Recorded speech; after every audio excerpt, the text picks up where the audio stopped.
नमस्कार। आज देश की तमाम फटाफट खबरों में आपका स्वागत है।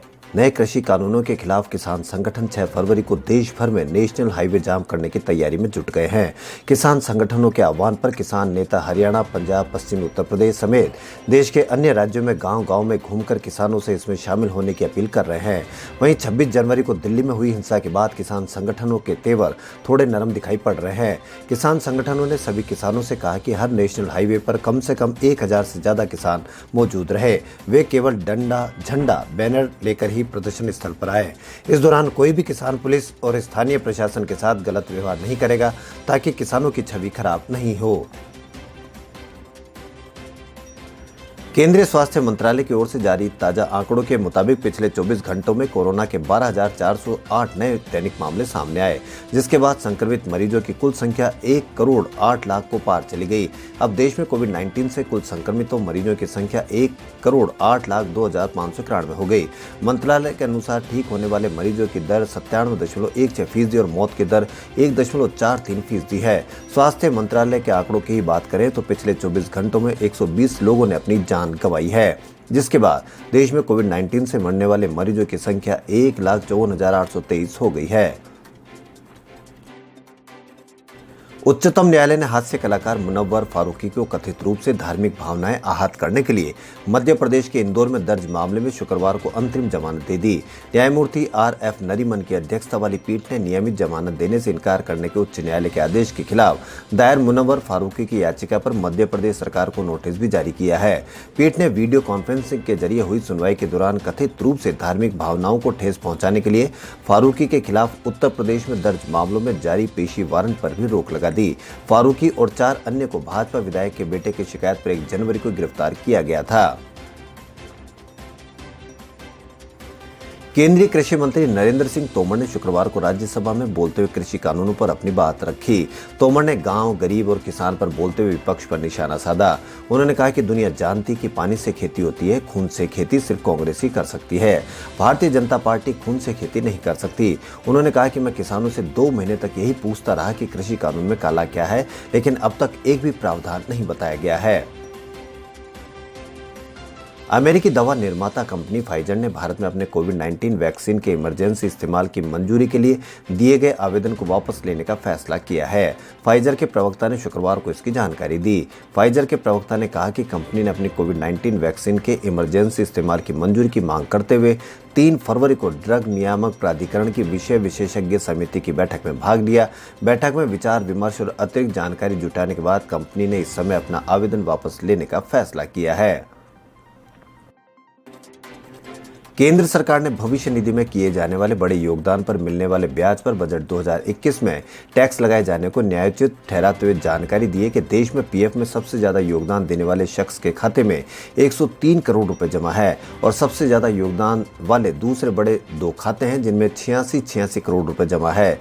कर्मचारी भविष्य निधि में प्रतिवर्ष 2.5 लाख रुपए से अधिक योगदान देने वालों को हासिल होने वाले ब्याज पर टैक्स लगाने का सरकार का निर्णय अंशदाताओं में समानता के सिद्धांत पर आधारित है और इसका लक्ष्य यह सुनिश्चित करना है कि हाई नेटवर्क इंडिविजुअल जो 1 करोड़ रुपए से भी अधिक ज्यादा की मासिक रकम पीएफ में डालते हैं को अन्य ईमानदार करदाताओं की कीमत पर आय हासिल नहीं हो।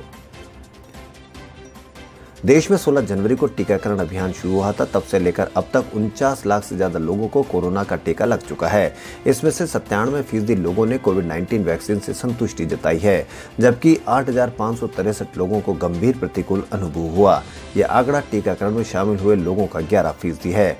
अब तक जिन लोगों का टीका लग चुका है उनमें से 37 लाख लोगों का फीडबैक लिया गया। इनमें से केवल 5,12,128 लोगों ने ही अपनी प्रतिक्रिया दी। जिन लोगों की ओर से प्रतिक्रिया आई उनमें से 97.4% लोगों ने कहा कि टीकाकरण वाले बूथ पर पर्याप्त सोशल डिस्टेंसिंग की गई थी। कोरोना महामारी के दौरान अक्टूबर 2020 में सिविल सेवा परीक्षा में अंतिम प्रयास देने वाले छात्रों के लिए राहत भरी खबर आई है। दरअसल सरकार ने सुप्रीम कोर्ट में इन छात्रों को एक और मौका देने के लिए तैयारी हो गई है। बता दें कि सुप्रीम कोर्ट उन अभ्यर्थियों को यूपीएससी की सिविल सेवा परीक्षा के लिए एक और मौका देने का अनुरोध करने वाली याचिका की सुनवाई कर रही थी, जो 2020 में महामारी के कारण अपना अंतिम प्रयास नहीं कर पाए थे। केंद्र सरकार ने 25 जनवरी को उच्चतम न्यायालय को बताया था कि कोविड-19 के कारण 2020 में अंतिम प्रयास की परीक्षा में भाग नहीं लेने वाले छात्रों को यूपीएससी सिविल सेवा परीक्षा में अतिरिक्त मौका देने की अनुमति संपूर्ण परीक्षा प्रणाली को व्यापक रूप से प्रभावित करेगी। 1 फरवरी 2021 को पेश हुए बजट के दिन से ही घरेलू शेयर बाजार में जोरदार तेजी जारी है। आज कारोबार के दौरान सेंसेक्स पहली बार 51,000 के पार और निफ्टी पहली बार 15,000 के ऊपर पहुंचा। हालांकि भारतीय रिजर्व बैंक द्वारा नीतिगत दरों की घोषणा और दिन भर के उतार चढ़ाव के बाद सेंसेक्स निफ्टी उच्चतम स्तर से नीचे आ गए। अंत में बॉम्बे स्टॉक एक्सचेंज का प्रमुख इंडेक्स सेंसेक्स 117 अंक यानी 0.23% की तेजी के साथ बंद हुआ। वहीं नेशनल स्टॉक एक्सचेंज का निफ्टी भी 28 अंक के स्तर पर बंद हुआ।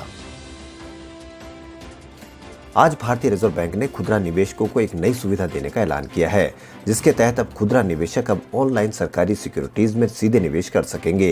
ये निवेश वे प्राइमरी और सेकेंडरी दोनों बाजार में किया जा सकता है। रिजर्व बैंक ने इसे एक ढांचागत सुधार बताया है। खुदरा निवेशक अब सरकारी प्रतिभूतियों में निवेश और ट्रेडिंग के लिए सीधे केंद्रीय बैंक में अपना खाता खुलवा सकते हैं। रिजर्व बैंक के गवर्नर शशिकांत दास ने मौद्रिक नीति समिति की द्विमासिक समीक्षा बैठक के निर्णयों की घोषणा करते समय इसकी जानकारी दी। दास का यह बयान काफी अहम है। उन्होंने कहा कि अब खुदरा निवेशक रिटेल डायरेक्ट के जरिए सीधे सरकारी बॉन्ड खरीद पाएंगे। भारतीय रिजर्व बैंक की मौद्रिक नीति समिति की बैठक आज समाप्त हो गई। केंद्रीय बैंक के गवर्नर शशिकांत दास ने प्रेस कॉन्फ्रेंस कर समिति द्वारा लिए गए फैसलों की घोषणा की। कोरोना वायरस महामारी के चलते देश की अर्थव्यवस्था प्रभावित हुई है। ऐसे में केंद्रीय बैंक द्वारा किए गए ऐलान अहम है। आम बजट 2021-22 में पेश होने के बाद ये एमपीसी की पहली समीक्षा बैठक थी। मालूम हो कि पिछले 3 मौद्रिक समीक्षा बैठकों में एमपीसी ने ब्याज दरों में बदलाव नहीं किया। रिजर्व बैंक ने आखिरी बार 22 मई 2020 में नीतिगत दरों में संशोधन किया था। दिल्ली सरकार की ओर से देश के सबसे बड़े इलेक्ट्रॉनिक व्हीकल चार्जिंग का टेंडर जारी किया गया है। ऊर्जा मंत्री सत्येंद्र जैन ने एक प्रेस कॉन्फ्रेंस में जानकारी देते हुए बताया कि दिल्ली सरकार की तरफ से देश के सबसे बड़े ईवी चार्जिंग का टेंडर एलोकेट हो गया है। 100 जगह पर 500 चार्जर पॉइंट लगाए जाएंगे। इनकी फीस बहुत ही नॉमिनल होगी। अभी जो 4 या 5 रुपए यूनिट है वही होंगे। इसके अंतर्गत 20% स्लो चार्जर और कम से कम 10% फास्ट चार्जर होंगे। बैटरी स्वैपिंग स्टेशन अलग होंगे। शिवसेना ने दावा किया कि दिल्ली की विभिन्न सीमाओं पर 3 कृषि कानूनों के खिलाफ चल रहा आंदोलन सिर्फ पंजाब, हरियाणा, पश्चिमी उत्तर प्रदेश के किसानों का नहीं बल्कि पूरे देश का आंदोलन है। साथ ही उन्होंने आरोप लगाया कि केंद्र सरकार इस आंदोलन को बदनाम करने की साजिश रच रही है। उन्होंने कहा कि हमारे सिख भाई जब मुगलों के खिलाफ लड़े तो योद्धा कहलाए, अंग्रेजों से लड़े तो देशभक्त और कोरोना के समय लंगर लगाए तो देशप्रेमी हो गए, लेकिन वह जब अपने हक के लिए लड़े तो वह खालिस्तानी या देशद्रोही हो गए हैं। व्हाट्सएप की नई निजता नीति के खिलाफ दाखिल याचिका पर सुनवाई से सुप्रीम कोर्ट ने इनकार कर दिया। कोर्ट ने कहा कि इन बिंदुओं पर हाई कोर्ट सुनवाई कर चुका है, इसलिए याचिकाकर्ता उचित उपाय ले। Confederation of all India traders ने व्हाट्सएप को उसकी नई निजता नीति को खारिज करने के लिए सुप्रीम कोर्ट में एक याचिका दायर की है। पिछले कुछ वक्त में देश में लगातार फ्यूल प्राइस बढ़ाए जा रहे हैं। शुक्रवार यानी 5 फरवरी 2021 को फिर से पेट्रोल डीजल के दामों में बढ़ोतरी की गई। पेट्रोल डीजल दोनों के दामों में शुक्रवार को 30-30 पैसे की बढ़ोतरी की गई थी, जिसके बाद दिल्ली में पेट्रोल 86 रुपए के ऊपर और वहीं मुंबई में 93 रुपए के ऊपर पेट्रोल हो गया है। खबरों फिलहाल इतने। यदि आपको हमारा चैनल पसंद आए तो लाइक, सब्सक्राइब और शेयर अवश्य करें। धन्यवाद।